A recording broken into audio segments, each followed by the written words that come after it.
to the Fantasy Footballers Podcast with your hosts, Andy Holloway, Jason Moore, and Mike Wright.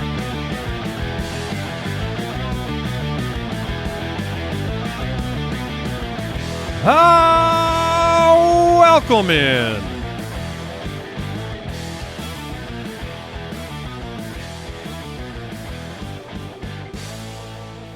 Happy Friday, everybody. The Fantasy Footballers Podcast. Mike, the Fantasy Hitman. Jason Moore, Andy Holloway.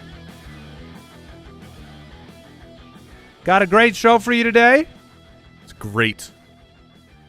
Top notch. Wonder where that originated. Top notch? Yeah, like what makes that notch? Well, it was on the top. Best of the notches. I mean, if you take a no, I don't want to go all spitballers here. No, but I'm just saying, if there's notches, the one on the top is clearly the best one. Because of height? Yes. Isn't that the heightest? Yes. Oh, well, okay. It is. I guess you and I are better than Jason. Yeah, I mean, we can check in with the short kings of the Deucer's Alley and ask them, Shout out Short Kings! You ever been able to reach the top shelf or the top notch? No. I'll answer it for you. Middle notch Deucer's Alley. These are real middle notch guys. Yeah. Anyways, good morning, everybody. How you doing over there, Papa Josh? I'm doing great. Are you the tallest of the three? I am. That's why I was pointing at both these guys. Oh, man. Supreme dominance at 5'6". He can jump up and, like... Also the fastest. Oh, no. That actually has been proven. Yeah, there was a race. Oh, Jeremy. It's been proven that he's faster than Matt. Oh, that's fine. true. So we're setting up a race? No, he doesn't want it proven. I choose not to run. He talks a big game. Then he's like, "Are we setting up a race?" Nah. No, I love it. It has not been proven. It has, Josh. But that's called a forfeit. So I'm so happy to be with everybody today. Unfortunately, Mike. Sorry, everybody. Perfectly nailed what we watched last night on Thursday Night Football. Minus 2 plays. Hey, yeah. If you be grateful that we got some. Well, we got Saquon Barkley, and then we got absolute stinkiest doo-doo garbage. I know it's within 2 scores, yada, yada. But the Jaden Daniels to Zach Ertz touchdown. And then the 2-point conversion was awesome. This happened for one reason. I mean, Jaden Daniels was down at 7 points, had thrown a pick. It was not looking good. The team inexplicably went for it on 4th down when they could have kicked a field goal to take the lead. So stupid. It was the dumbest. It's the single dumbest thing I've seen in the NFL this year, because it was an opportunity to take the lead with just 4 minutes left. It was an easily makeable field goal, and you had just been stuffed twice on 2nd and 3rd down. I can't believe they did it. It changed the entire game. It wasn't one of those situations where there was a minute left, so that if they pick it up, they can run the clock out and kick a field goal with 4 seconds left. That wasn't the situation. I don't know, made man. No it was sense. just weird. You could have taken the lead, and we're all Mr. Go for it. I'm as 4th. aggressive as it gets, but you take the lead. Oh, you're in on that. Oh, yes, you take the lead with 4 minutes left, or at least, remember how they moved the entirety of the field with passing, and they they couldn't be stopped on that drive, and then they're like, you know what we're gonna do? Run. We're gonna go high T right here, and it didn't work. Yeah, it was a little reminiscent of the former Cardinal Cliff days at times. Right up the middle. Yeah, but what I was getting to is that Jason was just openly mocking Mr. Jeremy over there, Al Borland. Our main 2 leagues, the League of Record and our main Dynasty League, Jeremy and I are facing each other, and in both of those, he has Jaden Daniels. So I'm playing against Jaden Daniels like crazy. In both of them? In both. Yeah. Oh, I didn't realize he had him in both. I am loving life because the game is over, and Jaden's got 7 points. I'm like, heck yeah. And then garbage time. Goes down the field. Garbage time, and that terrible time management again. The touchdown to Zach Ertz, which, I mean, what an incredible catch. But this is how garbage it was. When it was called on the field not a touchdown, no one cared. Oh, you're talking about the 2-point conversion. Was that the 2-point? Yeah, conversion? that was the 2-point conversion. It was like it was just one of those things where it doesn't matter. Yeah, it doesn't matter. The game's over. It doesn't matter. Oh, we got that. Yeah, neat. I mean, at least that gave him a shot at the onside kick. But and Brian Robinson scored. So yeah, I was. If you took the gamble on it, it paid off. I was talking to Al yesterday. Hopefully he doesn't mind me sharing this, but he said, he's got Jaden Daniels in both leagues, and he's just like, man, I am the most stressed out I've been in fantasy. And I couldn't help but think of that quote when Jaden Daniels was struggling last night, because this was one of the ones that, like, on paper was scary. If you're a Jaden Daniels manager, yes, you kind of knew in the back of your head that maybe Goff or Nix or Herbert would be a better play this week. But how do you sit down that guy that, you just hope he gets enough on the ground? It was a really boring game. If you were a Saquon manager, you were sad, and then you were so – you weren't sad. Yeah, you were. Yeah, you were sad. You were, because he was bottled up. Yeah, it was 76 yards, no touchdowns. Yeah, you were pretty disappointed with the performance. It really seemed like the Commanders' defense had Saquon's number, and they did for the majority of the game until they didn't. 2 touchdowns in 20 seconds for Saquon Barkley. Well, they needed Ken Gainwell to go in and tenderize the meat. Like, that was a wild run there where Gainwell's getting just absolutely gouging the defense, and then they were like, hey, Barkley, you take over from here. Didn't we bring up Gainwell as, like, because we talked Corum and we talked Trey Benson and we talked these other insurance backs, and we're like, why is Gainwell not being brought up where if something happened to Saquon, which has happened for years, sure, why wouldn't Gainwell be one of those priority ads? He would. He just is not as top tier. Right. Like, he'll give you what? 65% of Saquon. Yeah, we've seen him in a couple opportunities to have that role, and he just hasn't had massive performances. And I also think some of the reason that he isn't given enough credit as that insurance back is because they drafted Will Shipley. Sure. And everyone loves a rookie. Yeah, they do. That's why Blake Corum gets mentioned in that group. Exactly. It's awesome to see Saquon have a career year with the opportunity he's had. I mean, the 100-yard games with this offensive line and this offensive system, he has been rejuvenated. Also, I think this offseason, just to quickly give one kind of takeaway, it's that there's a massive difference. We're like, DeAndre Swift is successful in Philly. Okay, he's not Saquon. Oh, my gosh, Devin Singletary had some success in Houston. Oh, he's not Joe Mixon. Like, the big backs. Yeah, Gus Edwards had some touchdowns last year for the Ravens. Oh, he's not King Henry. Yeah, and who's winning? Turns out running backs matter. They really, and it's the old ones. Like, it's the great ones. It's the greats. It is. But I'm saying it's the upside down nature of this fantasy football season of the wide receivers are killing people. If you drafted running backs early, it's working out. And if you drafted they're staying the healthy. Old guys, that's what I'm saying. They're all healthy. We have nothing to say on waiver day for running backs because James Conner's healthy and these guys are staying on the field. The best part is that this isn't a fantasy football take. This is an NFL take. The teams that spent big money on Brandon Ayuk and franchise T. Higgins, the teams that invested and spent the money on the big running backs this offseason, they're the ones winning. And I'm so happy because I don't enjoy the part of the offseason where we were trending towards running backs can't get contracts and it's all committees and rookies. Like, let's bring balance to the force here. Maybe this year we'll incentivize some teams to spend up on players. You just talked about, was it yesterday, Connor might get an extension from Arizona? I am projecting that. Haven't heard nothing, but just it would be not surprising at all. Fine wine running backs. Yeah, no, it just get better and better. It will definitely keep working. It was a horrible night for Terry McLaurin. It's worth mentioning that Philadelphia right now, number 1 wide receivers are getting shut down against Philadelphia, and so it's not just Terry McLaurin. Like you're talking about. A number of top backs. I was trying to pull up. I had a chart earlier of all of the shutdown guys. Well, while you look at that, just a reminder that the Washington Commanders play Philadelphia in Week 16. Ooh, okay. Yeah, Kenyon, at least put that on your radar. Kenyon Mitchell, right? Here's who he's gone up against. So McLaurin last night had no catches on him. He had 1 catch in the game, none on Mitchell. Lamb, 1 catch. Chase, 2 catches. Neighbors, 1 catch. Cooper, 1 catch. Evans, 2 catches. Olave, 2 catches. Maximum yardage in that group, 23. So it's something to keep. And Drake London, 1 catch, 5 yards. So What a good draft. What a good draft this year for the Eagles. Yeah, the good teams seem to do that. All right. We've got a lot to get to today. We got matchups. We got the Wheel of Shame. Mike is dying to spin it. And it's of course Friday. FootClan Friday.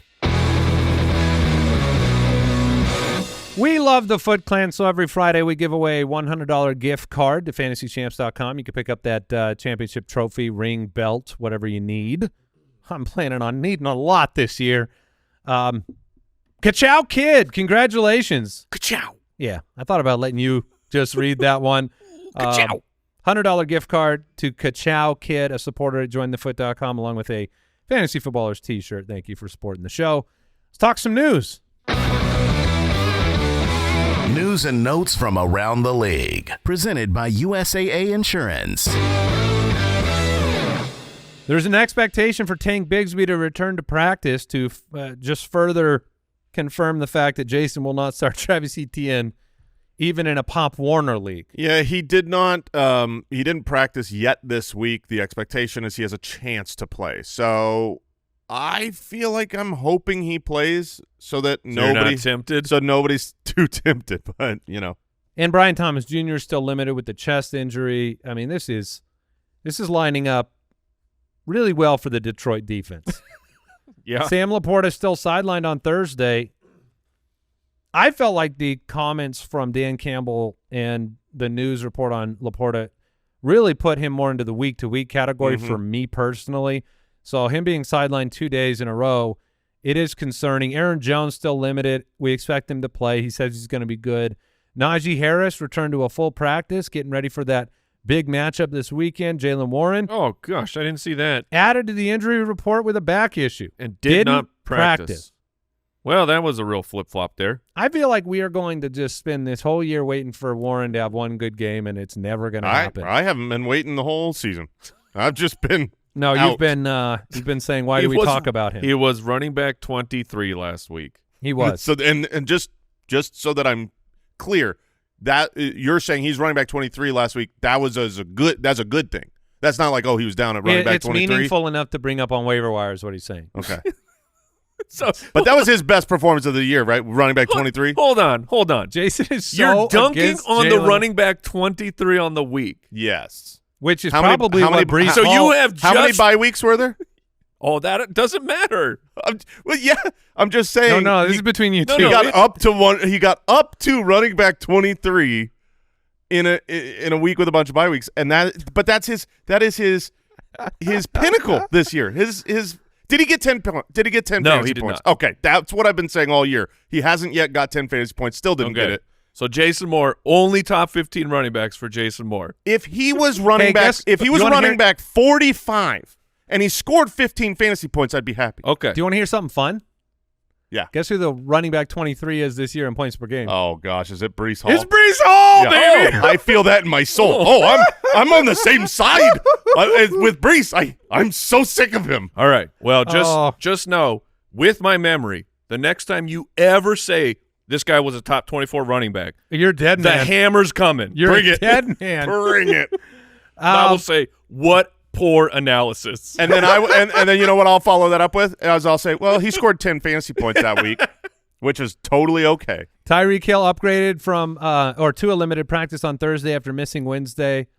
He's putting off surgery until after the season. I did not know that. Yeah, that was this morning. I mean, I guess that's good news in the sense that I've kind of been like afraid that 1 week the shoe's going to drop and he's like, I can't do this anymore. It might. Like I wouldn't. The fact that they're like, this has to be repaired, it's not great. Devontae Adams did not practice Wednesday or Thursday, wrist/illness. Getting back to Tyreek Hill real quick. If this is a player who has to get surgery, at what point do you shut him down? That's what I mean. Because this is a team that what do they have? 3 wins? 4 wins? 3. They have 3 wins. If they rattle off 2 more losses, and they're Can you rattle off losses? I thought you could only rattle off wins. Is that true? I don't know. I'm here to learn. I wouldn't be rattling them off if I was losing. What is the opposite of rattling? I don't know. This is not – we can't do this again. But, I mean, obviously they've got the Raiders and the Patriots the next 2 weeks. That's a great sign for Tyreek Hill. But I just wonder when they're out of the playoffs, and it's like, yeah, we're mathematically eliminated. Week 16, Week 17, maybe championship week for fantasy. See, I felt like that was true before he said he's going to put it off until after the season. But my point is, after the season might begin during the season for a player that's. Do you know what I'm saying? No, I'm on I know what you're saying, here. but for him to come out and say I'm not going to do that, I feel like also matters. Which he's coming out and saying I'm not going to do that. We're just saying that's his public pronouncement is I'm not going to. He's going to wait until this season is over. That's what he's saying for him. If he stops playing football, he would get the surgery during the season. Not for him, because his season would be over. Yeah, his season would be over. Oh, it's not his season. It's the season. What are we even talking about? Also, the people get it. Also, the AFC East is up to their old tricks. I don't know. I am unaware. Just the Bills are 8-2, and then every other team in the division has 3 wins. Like back when the Patriots were dominant, it was just they were dominant, but no one else in the division could compete. Yesterday, Jason said buy low on Tyreek Hill. I just want that to be brought up. Darnell Mooney was added to the injury report on Thursday with an Achilles injury. George Kittle upgraded to a limited practice. That's good news with the hamstring. Dalton Kincaid still not practicing, almost assuredly out. Amari Cooper, this is not good. I mean, it's good but not good. He says he thinks he can play, but he's going to have to wear a cast. And the wrist injuries, I mean, we need a wrist index soon, the way that the wrist injuries are going. It really has been crazy, and it's all wide receivers. You had Keon Coleman, his teammate, Cooper, obviously Tyreek. It's a weird Adams this week. Yeah, it's a weird wrist year. Harrison Butker is going to miss the next 4-ish weeks with a meniscus surgery repair. T. Higgins. Yeah, this one it's fun. Like he was limited. However, this is a shout out to Andrew Cooper. I retweeted it. If you've not seen it, Andrew Cooper does some fantasy analysis, and he came with receipts of the way that T. Higgins runs up the hill. If we've all seen the practice videos of like when they're entering, there's the hill over to their right, and the way that T. Higgins has taken the hill during practice has been a tell of if he is going to play. And this is a big week for it. He's saying Higgins is running up the hill aggressively the way that he has done when he actually is going to play. So that will be. This is a very Vermont snow. Oh, it is. Style. But this one actually makes a little bit more sense. How dare you? My problem with the hill narrative was that we had a very small sample size of videos. I needed to see years of videos of him on this hill, not just 3 or 4. You want to see him when he's in the middle of a healthy stretch. Yes. Walking slowly up the hill to debunk the hill myth. Or he always runs up the hill, and then I believe the hill. Yeah. Hey, this week will be a big one because he ran. And I think it was like rainy. So you're thinking he's in. Oh, I know he's in. His quad, if it's hurting, doesn't take the hill the way he took the hill. That's true. You know what I mean? Okay. This has been quite the episode. All right, that was today's News and Notes presented by USAA Insurance. Learn more at usaa.com/insurance. We'll take a break. We'll hit the forecast.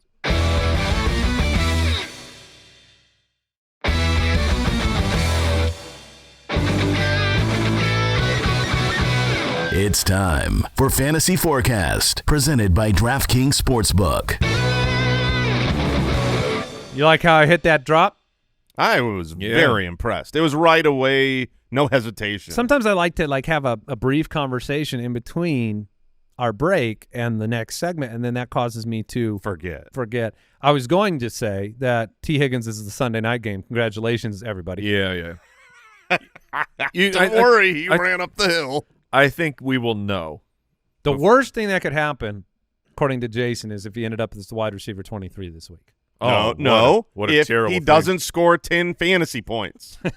That's the barometer for a bad half but PPR it's all game. relative. If you're wide receiver 23 with 8 points, that means everybody else stunk.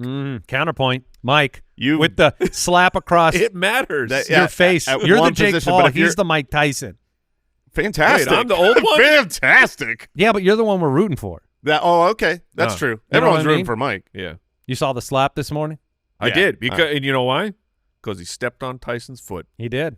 Ooh, he did. Very disrespectful. And it's white shoes. Yeah, you can't do that to people in white shoes. Scuff the shoes. Never. I'll slap you. Yeah. Green Bay, Chicago, Jacksonville, Detroit, Minnesota, Tennessee, Baltimore, Pittsburgh, Las Vegas, Miami, the Rams, and New England, and Cleveland, New Orleans. We covered all of those on yesterday's episode. Today, the Colts at 4-6, going back to Anthony Richardson, taking on the Jets in New York. The Jets 3-7, the DraftKings Sportsbook line, New York -4. The over-under is 43.5. I like New York in this game. Both of these teams have been really in the blender when it comes to the coaches, the coaching staff, the decisions, the quarterback tumult, low expectations that have been lowered. What is your initial impression on this game? I mean, the big news that we talked about this week was that Anthony Richardson is installed as the quarterback. We're going to see what he learned on his quick little hiatus as a backup quarterback, if anything. When it comes to, like, you like the Jets in this game, I get that. They're at home. They're a very good passing defense over the course of the season, last week notwithstanding. And then you've got basically a rookie in Anthony Richardson coming in who has looked good and bad in different matchups. But I do caution a little bit of swinging the pendulum too far, where we go, Anthony Richardson has been bad, has thrown picks, and that was a good defense, so therefore it's just going to be a massacre. Anthony Richardson also has big explosive upside, plays down the field to Adonai Mitchell, who's getting more work. I would not be surprised here. I don't think it is a guarantee that Anthony Richardson comes out and has an awful game and is demoralized by the Jets defense that looked so bad last week. Yeah, I mean, it's never a guarantee in fantasy football. But I buy all of that. I buy the whole narrative. I think he'll be pretty bad.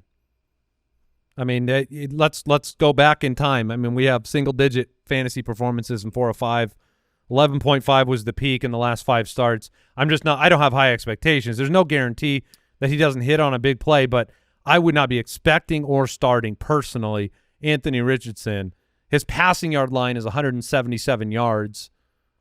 The take that I was talking about was really more about the Jets defense. They've been crumbling. The DST seems like one that you just got to have, and that is what I'm more concerned on. I also buy what you're saying in the sense that I don't want to start Josh Downs. I don't want to start Adonai Mitchell or Alec Pierce if Pittman is active. I don't want to start any of them. I'm fine with Downs in the flex, even with Richardson, because I think he's good for 5 catches, and he's a good player. Same game. I'd play him over Bateman for what it's worth. Sure, that's if fine. You're going that low. So what about Devontae Adams? Oh, Adams I'll play. Yeah. Okay, I mean, his targets have been out of control. They have, and I expect after the bye week at home with Rodgers, it'll be a little bit better. Well, the bye week is next week. But will they be at home? Before the bye week? They're still at home after the bye week. So why does it feel like they haven't played in a while? And because they didn't play last week against the Cardinals. They didn't play. They took an early bye. I just feel like, I'd play Adams. Okay. Regardless of when the bye is. Just saying of Devontae Adams has been inside the top 38 at wide receiver just 2 times. Are you saying you'd play Downs over Adams? No, I'm not saying that. Just of the where I was testing where you are with Josh Downs. 13 targets, 11 targets for Adams the last couple of weeks. You obviously hope that Rodgers and Wilson and Adams can kind of, being at home in this game, not a defense that's scary in Indianapolis. I'm playing all the Jets. So call Rodgers. Yes. Is Rodgers? He's stream up. I would play Rodgers over Richardson. Yeah, me too. I mean, but I'd play Travis Etienne over Richardson. That's where I'm at, Jay. Oh my goodness. Jonathan Taylor, Breece Hall both look like good plays here. Breece Hall, wow, I'm surprised. -160 on DK to get a touchdown. That says that he's got very good odds to score this week, and it makes sense. You're at home. You're favored by 4, and you're against a weak run defense. But he can let you down, man. Brees Hall can let you're you feeling down. it. You're feeling the burns, but Hall should be fine. Your Jets should be fine. They should win this game. I agree. And on the Colts side, Michael Pittman was a full practice on Wednesday and Thursday, which he's generally been taking Wednesday off. So this is goodbye Adonai Mitchell. Goodbye Alec Pierce. Yeah, that's the point is Adonai becomes a far sketchier start. Alec Pierce remains like Alec Pierce is who he is. I think regardless of Pittman or Adonai, it's a pray for the one Jonathan Taylor splits with or without A-Rich, basically the same. You can play him against the Jets defense that, let Amari DeMarcado run 50-something yards at the end of the half. And that was the Bears. No, that was the Bears. Yeah. He let James Conner run wild against them. And Benson. The Falcons at 6-4 take on the 5-5 Denver Broncos. The DraftKings Sportsbook line here, Denver -2 at home, over-unders 44. Both teams in the playoffs as of right now. Wild. I think both teams deserve to be in the playoffs. The Denver Broncos have looked awesome. They basically beat the Chiefs until the field goal was blocked at the end. That still blows my mind. Basically. It's one of those, if you missed it, it was they're running the clock out to kick the field goal because they're close enough where it was an intentional. It's a gimme. They're just trying to get the clock to 4 seconds. The game is over. They're going to win. Wow, how'd they do that? And then the field goal was blocked. Yeah, it was a dogfight game, 14-16. That's how Denver wins right now. Bo Nix, your stream of the week, Jason. He's been a quarterback 1 in 4 of 6 starts. I like Russell Wilson more than Bo Nix this week. That's one of the biggest questions on our start-sit tool. It's so funny considering that they let Russell Wilson go to essentially get Bo Nix. But, yeah, I agree. I think Russell Wilson is a better start this week, even though I like Bo Nix this week. Saw Javonte Williams hit waiver wires in all my leagues this week. Audric Estime, Mike, are you willing to start him in this game against the Falcons' run defense, which is top half? I am. I'm not expecting big things, but he has. What would you estimate he would be able to put up? I think he can get to Jason's threshold of 10 points. I think he can get there. I think the only way he can get to 10 points is a touchdown. So this is a guy who's constantly referred to as the first and second down back. I don't think he's going to get pass catching work. He won't. And so against the top half rush defense for a team that, they're usually a little bit more slog and dog. Their defense, they're not. I don't know. I just roll with it. That's new. That's new. You wanted fresh and new. I liked it. You said it felt good. Slog and dog. So they're a slog and dog team. So that means they're playing defense. I'm not loving Estime here as a start. He's certainly a great pickup. It's like Brian Robinson last night. Sure, I expect Estime will get double-digit carries, probably be in that 60 to 70 rushing yards area, and then Algier or Estime?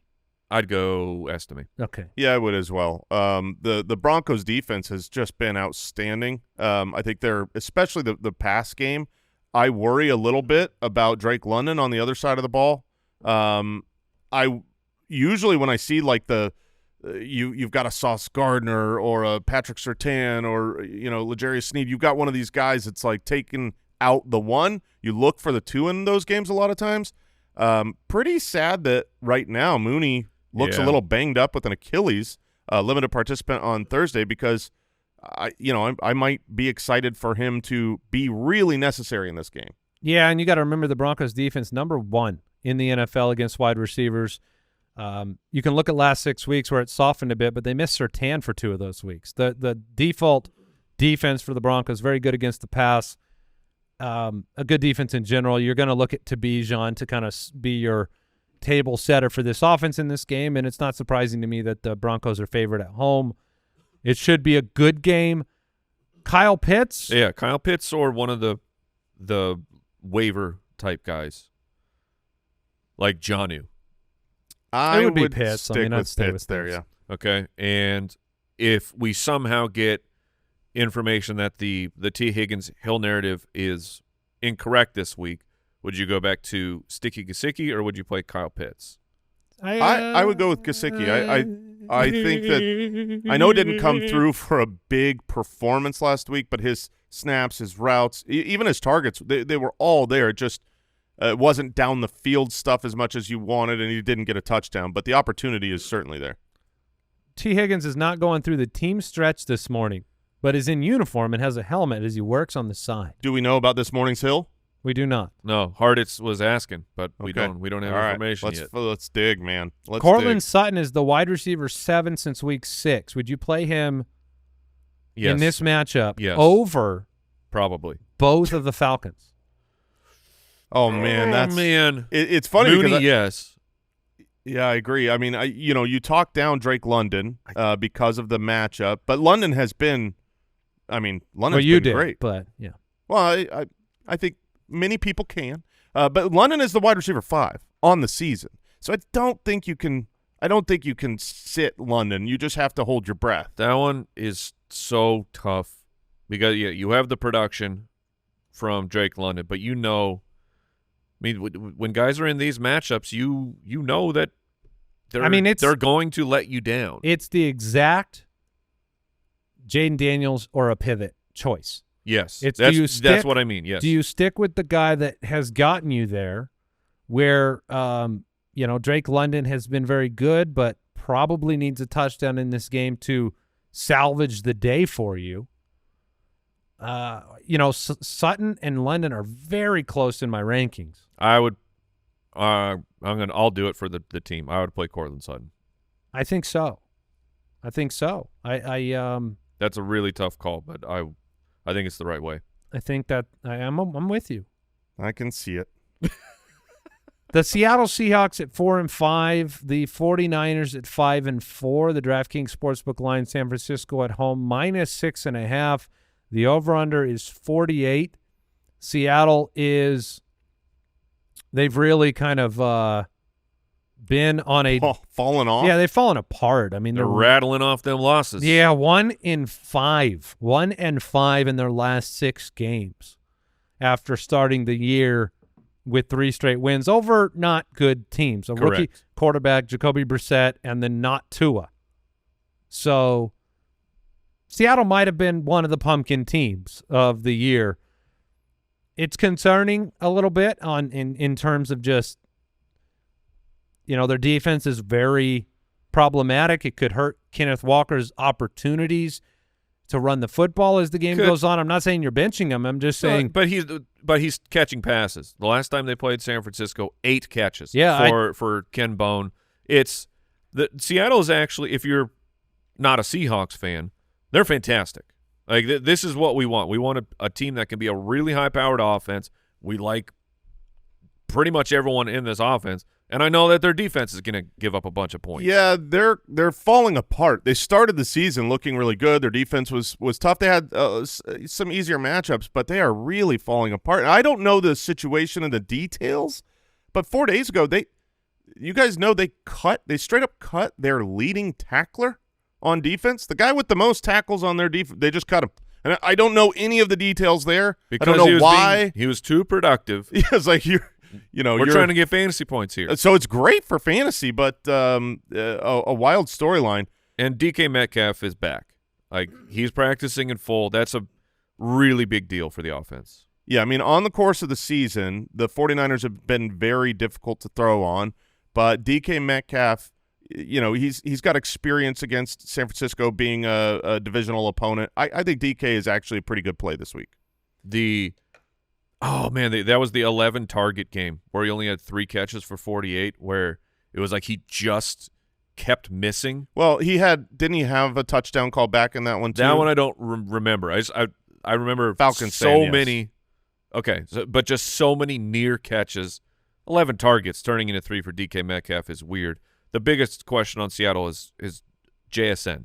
Like, do you chase after the potential breakout? Like, was that a breakout performance? And 7 for 180 and 2. You've been happy twice in 9 weeks for what it's worth. Yeah, and that was with DK gone. DK Metcalf back. I'm not playing Jackson Smith. It's a tough cornerback matchup in the slot.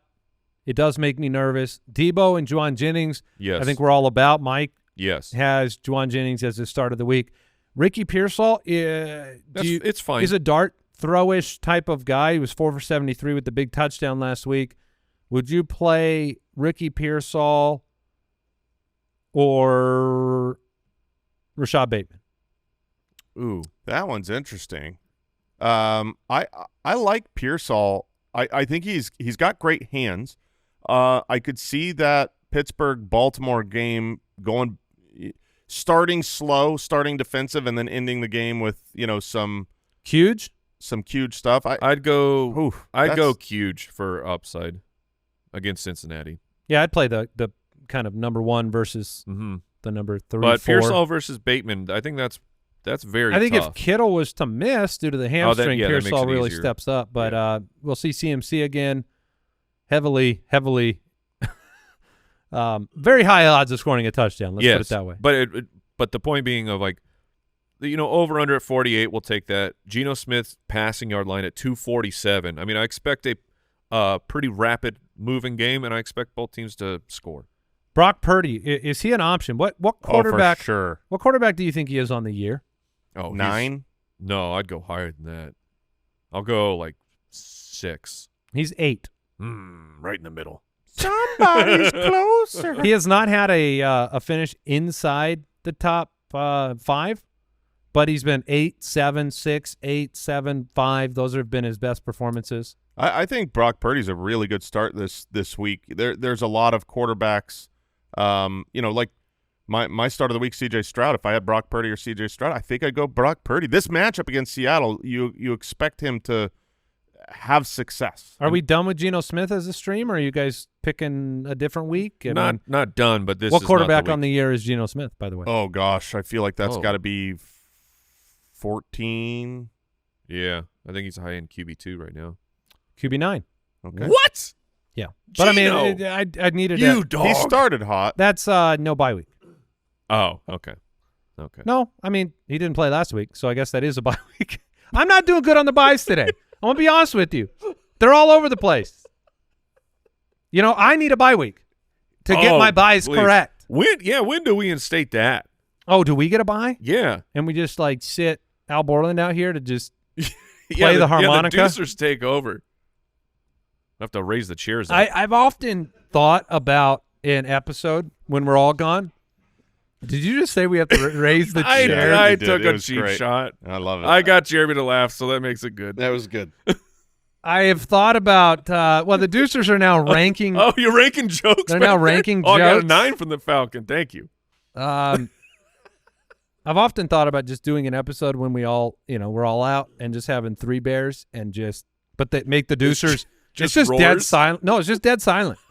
It's dead silent for with the cameras switching. Camera switching. They have to do it all. 60 minutes. It's like when yeah, exactly. Who's the actor for this song just keeps going?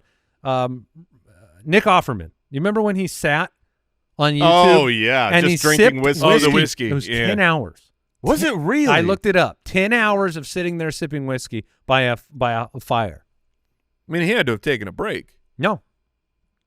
No. You had to, take a tinkle. Yeah, I can't drink that much whiskey. I mean, if you're not drinking and sitting, he's sipping. He's just nursing it. It's still got to go somewhere. Yeah. Well, I mean, I don't know. Too much man. whiskey? Got to take a pisky. Maybe I missed it. Yeah, that's what they say. I'm a swish. Yeah, that was a swish, Mike. Too much whiskey. You got to take a pisky. Oh, you're only getting a 6 and a 2 over there from Deucer's Alley. Those guys have no taste. They just all right. They have no. They also have nothing to do if they're ranking jokes. Kansas City 9-0, Buffalo 8-2. The DraftKings Sportsbook line: Buffalo -2. The over/under is 46. First impressions of this game. Who wins it? Oh, Buffalo's going to absolutely demolish the Chiefs. Ooh, that's spicy. Demolish?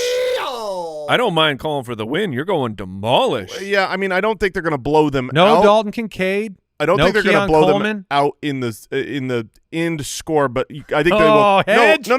Hedge. Not a hedge. You can't use the word demolish and then say this. An explanation. I think that they will completely control the game. I think they will look better on offense, defense, special teams. In the end, maybe it's a closer score, but you'll watch this game and be like, the Bills are controlling this game. They're the better team, and I think they win handedly.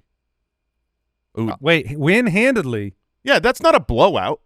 I'm not saying they're going to win by 14 points. Don't be mad at us when you start it with demolish. Use the word demolish. What do you mean by demolish? I mean they're going to win by 1. I mean that when you've got an undefeated team in Kansas City that hasn't yet had a scoreboard say -1, they're going to go to Buffalo and they're going to get a rude awakening because the Chiefs aren't that great. What's the final score, Jason? Final score will be 24-16.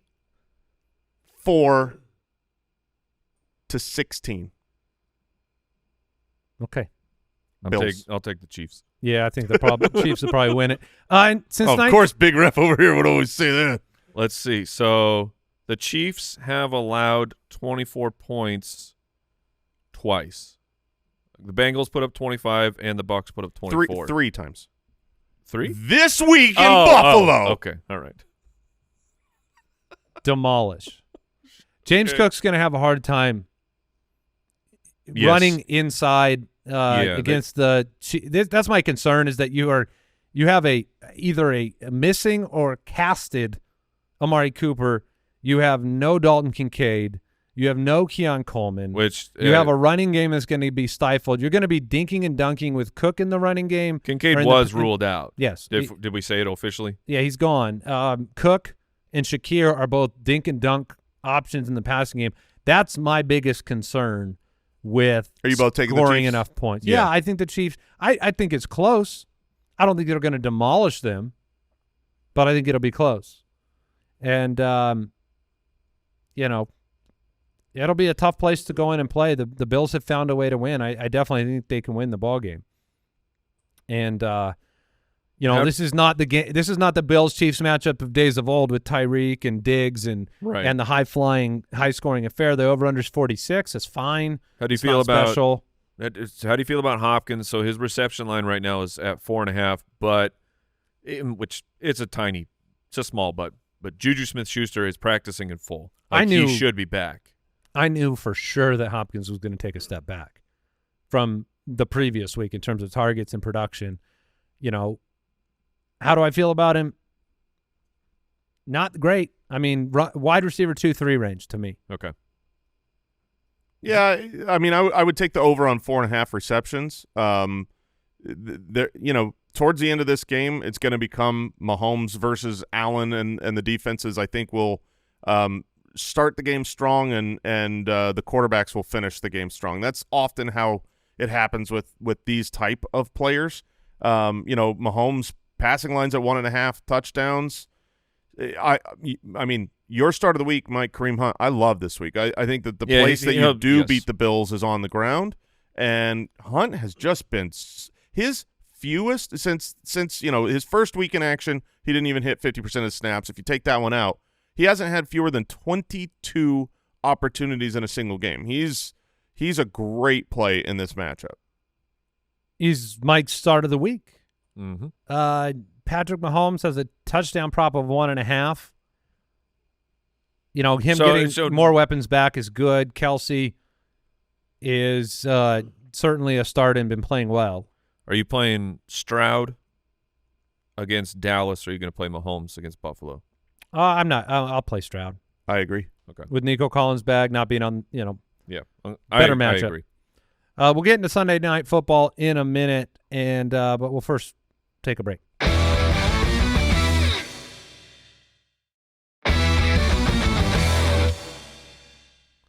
Cincinnati's 4-6. The Chargers 6-3. Games in L.A. DraftKings Sportsbook line, Los Angeles -1.5. The over/under is 48. Every week feels like a must-win right now for Cincinnati. It would obviously be very good for, Jamar Chase went wild last week. But his numbers with and without Higgins over time, it's always better when Higgins is back. I hope Higgins plays because the Chargers are a good defense, and you need more weapons to kind of allow them to have to pick their poison. So I love the opportunity for Higgins if he's in there as a wide receiver 2. I hope he's back. Chase Brown, his rushing line's at 62.5. He's been a beast. RB5 since week 4. What decisions do you have to make on that side? Is it Gesicki? Is it Higgins? Are those the two big ones? Yeah, for Cincinnati, Burrow is in. He's playing too well. Obviously, Chase is in, or both. I'll say both Chases are in, and it's then T. Higgins. If T plays, I'm going to play him. It's sketchy. Hopefully, we'll know before Sunday night or Sunday morning, I should say, that for sure T. Higgins is projected to play. But if he is out, then I'll go back to Mike Gesicki. It didn't work. The production went to, what was it, Tanner Hudson? Mm-hmm. But the targets were still there. It was 9 targets. And if you're going to give a tight end 9 targets, I'm going to bet on that more than not. Jason, who demolishes who by a couple points here? I've got the Bengals winning despite being the road underdogs, but I'm in love with this game. I was very sad. You want this game? I want this game. I was very sad that this was Sunday Night Football. Great for watching it, but from creating our DK lineup, I wanted players in this game. I think, over the course of the season, I've brought it up. The Chargers are the type of team that hits the under over and over and over, or under and under and under, whichever way you want to look at it. This game, with the way that Joe Burrow has been playing, I don't think the Chargers are going to be able to impose their slow it down will against the Bengals. I think they're letting Herbert throw the ball more. Are they going to get pulled into a high-paced game? That's what I'm saying. I think they're going to get pulled into a higher-paced game. That's how I project this matchup. That means I really want a lot of the pieces here. It's hard to take an over of 48 for a Chargers game. That just hasn't been how they're playing football. But something in me just is like, I think it happens. Gus Edwards, I think, has a good chance at a touchdown. If you're in one of those bye week injury areas where you're looking for every week there's a team or two that needs a waiver running back that you have to start. Gus Edwards would be my pick this week. Did you mention JK? No, I haven't. So J.K. Dobbins, it's just something to monitor. We don't know what happened, but he didn't practice on Thursday, listed as personal. So, you don't expect it's injury, but you've got to pay attention to it. We also just got an update here from Zach Taylor, Coach Taylor, saying he expects T. Higgins to play. They said, we'll see about Orlando Brown Jr. Yeah, this one is, I like Herbert having the opportunity against the Cincinnati defense that's been really, really bad against quarterbacks, wide receivers, and tight ends. My only worry is that if the Chargers defense has, they're at home, and if they have their kind of game and they are able to slow down what Cincinnati does best, then we could be disappointed with the outcome. The over-under is 48, but they're number 3 against running backs. They're number 3 against tight ends. Yeah, I love how Burrow's playing, though. Their defense has just been so good. They gave up the last week. The Chargers gave up 17 points. The week before, 10 points. The week before, 8 points. Those are phenomenal. However, you have to take it with a grain of salt. The matchups were the New Orleans Saints. Yeah, with nobody. The Cleveland Browns, with Jameis playing Jameis ball that week, and then the Tennessee Titans. So I don't think they've really been tested the way that Joe Burrow tested. Yeah, at the beginning. Yeah, Joe Burrow's going to come in here. However, their offense has been getting it going. Their offense, they've scored 27 points 2 weeks in a row, 26 before that. Huge being back, I think, really helps them. The fact that Huge was gone got Will Dissly more involved in the passing game. I really like this game. The hardest part is that McConkey is like, even if the offense is getting going, because of the nature of his role in this offense, if he doesn't score a touchdown, I think you get really disappointed. The last 5 games you've been thrilled. You were thrilled in week 8. He was number 2 wide receiver, showed what he was capable of, 2 touchdowns, 111 yards. But he was also a good part of the offense the weeks surrounding it, where he was the wide receiver 36 and 37, still 7 targets, didn't get into the end zone, kind of doing the PPR thing. Yeah, on average right now, he's averaging 4 receptions and 55 yards. That's just not going to be a happy game. So you need the touchdowns, which have come. He's been looked to around the goal line, and I think for that reason and with a higher over-under, you can play him here. But I do agree. If you don't get a touchdown, I don't think you're going to be happy with Ladd. I want a happy game. You know what I mean? We all want happy games. Yes. Who would you start between Ladd and Quentin Johnston?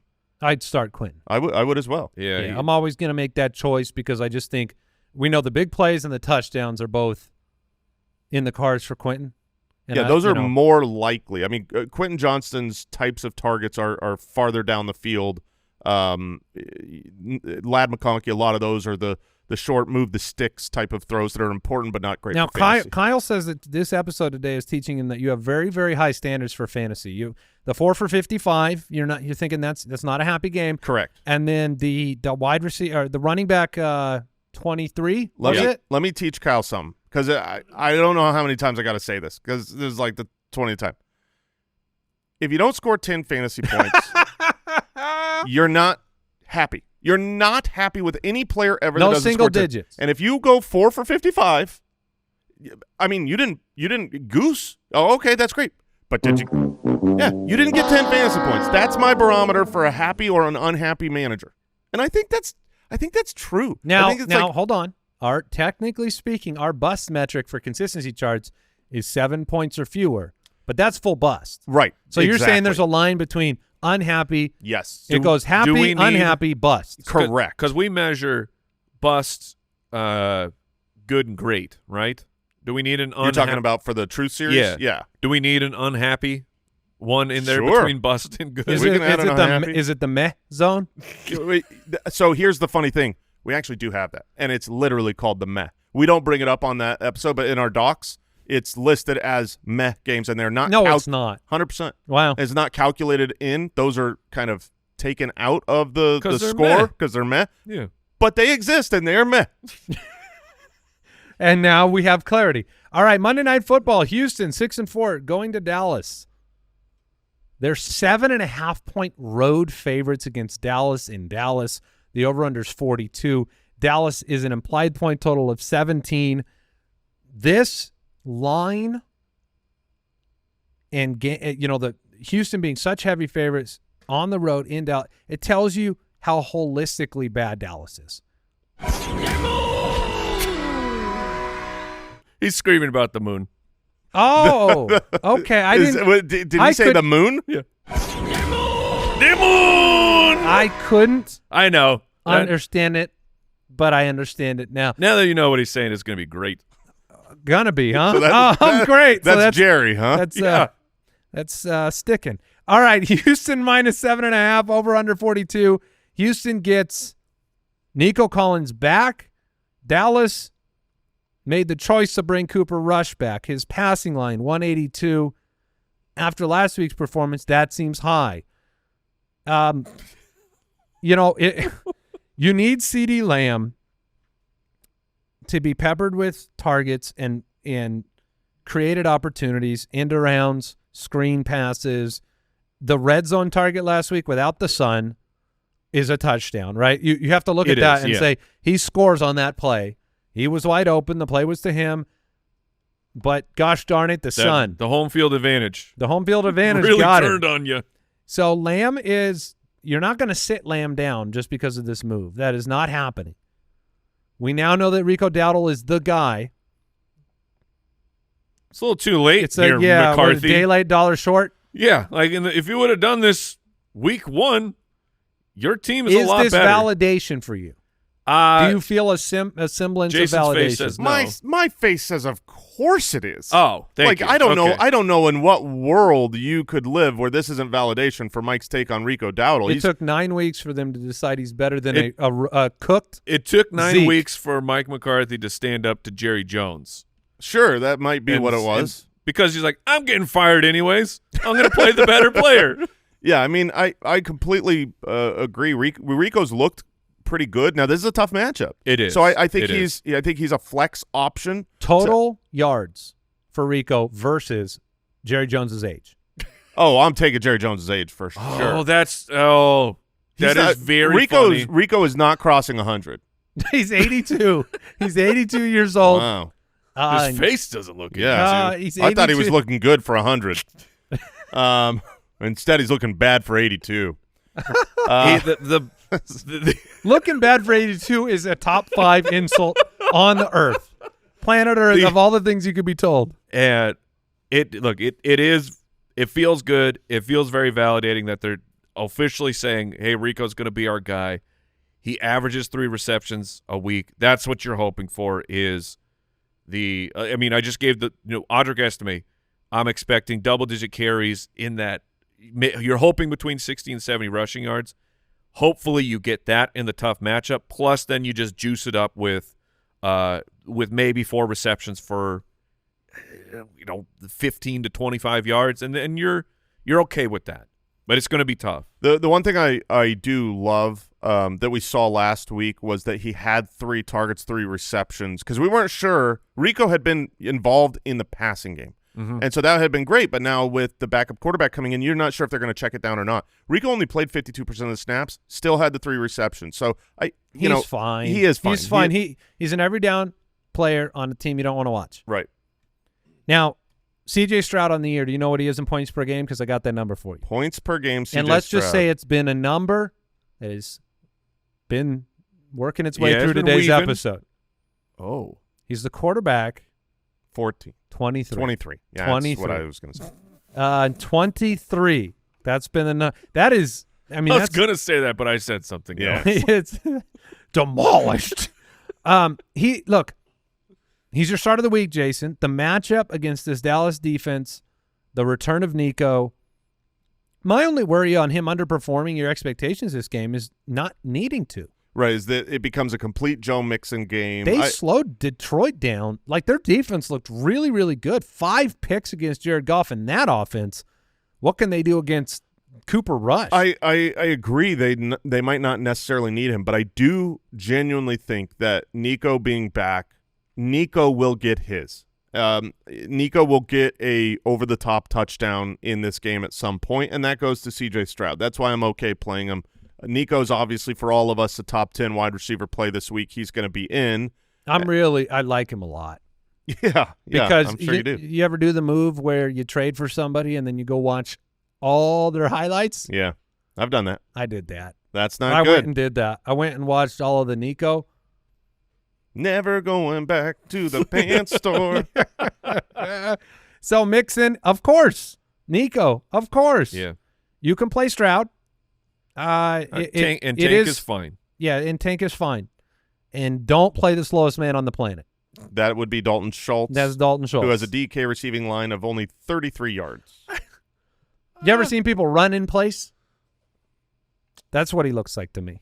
It's so funny to me that, like, Dalton Schultz, of anyone, to just be getting Macho Man, getting the hammer every elbow week. drop from on top of the cage. He's like, I know. It's Dalton Schultz, man. I know, man. Leave him alone. I He's know. a doctor. All right. He was 3 for 66 in that game against Detroit. I will be rooting to see Trey Lance in this game. I have to admit. My man. Oh, yeah, me too. And man. And by the way, Jake Ferguson out with an illness right now. Not out for the game, out for practice, and not really somebody you can rely on. Is he down with Cooperitis? Yeah, I would be down. I'd be like, ooh, my stomach hurts.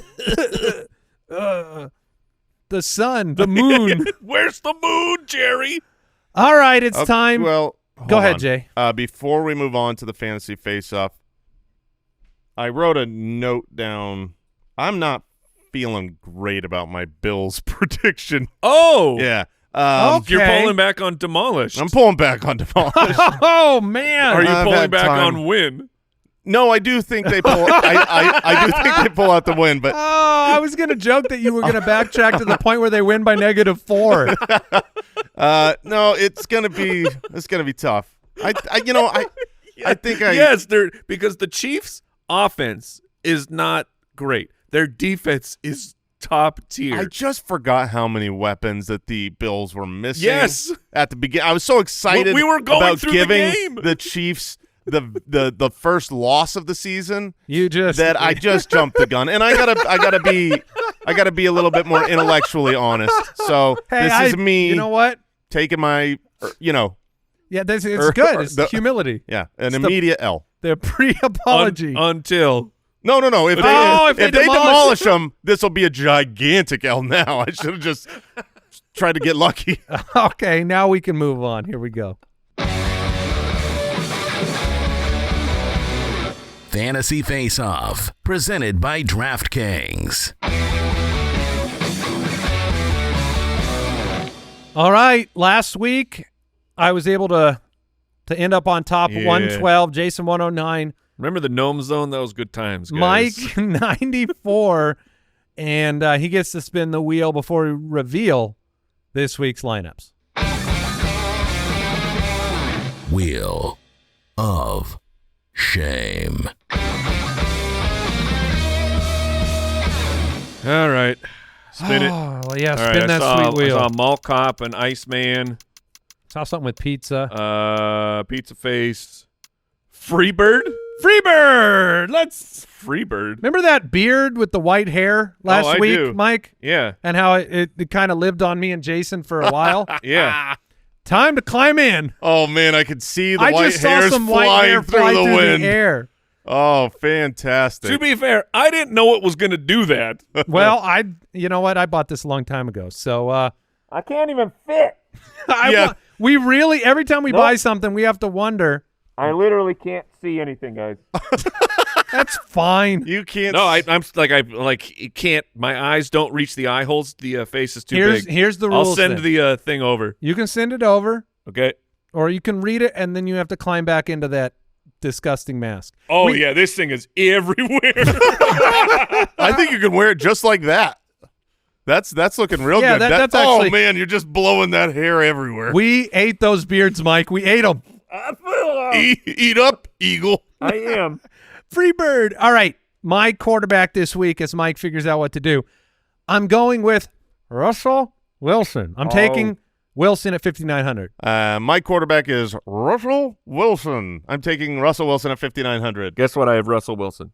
Unlimited. Dang it! You guys both sounded like you weren't going to do that earlier this week. Unlimited. It was a ruse. I've had him in all week. I know. Okay, my running backs this week, guys. I'm going with a couple teams playing at home. Devon Achane, 7,200 at home against Las Vegas.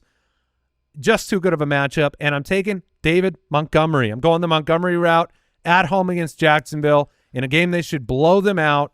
I'm taking Montgomery over Gibbs in this, 6,500. Wow. I am going. How is this supposed to work?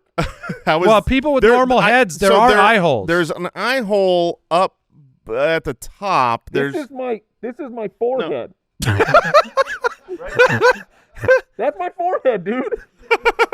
Like what? You, all right, go ahead. You can emerge for breathing purposes. So Andy, we're identical so far. Are you serious? I'm serious. I have Achane and Montgomery, Wow. 7,200 and 6,500. We'll see if we can do the first ever Perfect identical match? matched I doubt lineup. it. Yeah, Well, it's never gonna happen. We're very close because I have Devon Achane at Come on. 7,200, but I'm going to take the better You went Detroit Gibbies? Lions running back. I will take Jahmyr Gibbs. Yeah, okay. All right. So that's ironic, though. Same matchup. My wide receivers, Jason, we'll put it to the test. We obviously all have Pickens. We got George Pickens. Yeah. I got Puka Nacua against New England at 7,300. Woo, spicy. I've got Calvin Ridley at home, 6,200 against Minnesota. Wow. I really do like those players quite a bit. I would say I like them even more than my two, who I like, which is DK Metcalf at 6,500 and Juwan Jennings at 5,300. Along with Pickens, of course. Mike is a dead man. I do have Calvin Ridley and George Pickens, but I went Cortland Sutton against the Atlanta Falcons at 5,900. Yeah, Sutton's a good price. He was in my lineup before I pivoted to Ridley. I might regret it. Davis Allen, 2,500 at tight end. Too cheap for to save some money. And my flex is actually, I'm doubling up on tight end. I'm taking T.J. Hawkinson. The PPR machine. Okay. The PP machine? The PP machine. DJ Hawkinson. Okay. Allen, Hawkinson, and the Browns defense against New Orleans at 2,600. Okay. I have I've got Davis Allen as well. Oh, Dennis Allen at tight end. 2,500. I've got in my flex, I've got Kareem Hunt against Buffalo, Mike's start of the week at 6,700. And crap. At the bottom, the Titans, 2,300. Their defense at home against a great Minnesota offense. I'm just hoping Darnold can. Were they the cheapest? No, I don't think they were the cheapest. They're very low, though. They're only 2,300. Mike, your final three? Dennis Allen, a.k.a. Davis Allen.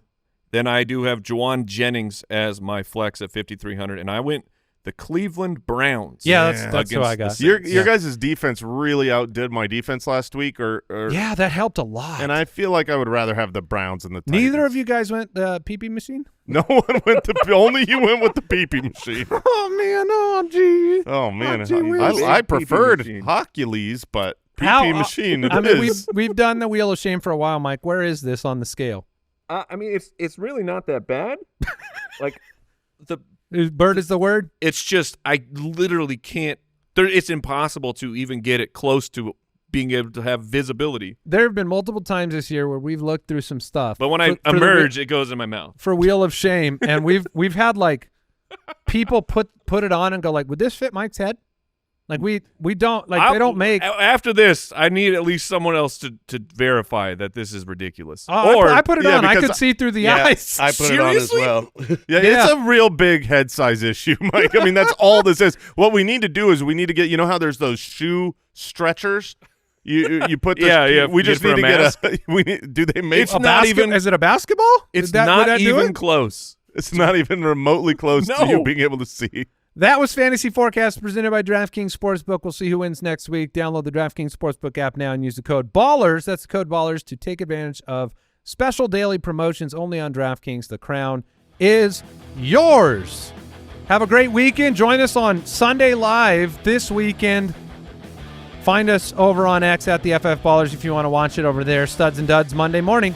Goodbye. Gambling problem? Call 1-800-GAMBLER. In New York, call 877-8-HOPE-NY or text HOPE-NY 467-369. In Connecticut, help is available for problem gambling. Call 888-789-7777 or visit ccpg.org. Please play responsibly. On behalf of Boot Hill Casino and Resort in Kansas, 21 and over. Age and eligibility varies by jurisdiction. Void in Ontario. 1+ promotion per day. Promotion sport, eligibility, and requirements vary. Ends December 31st, 2024. For additional terms and responsible gaming resources, see sportsbook.draftkings.com/promos.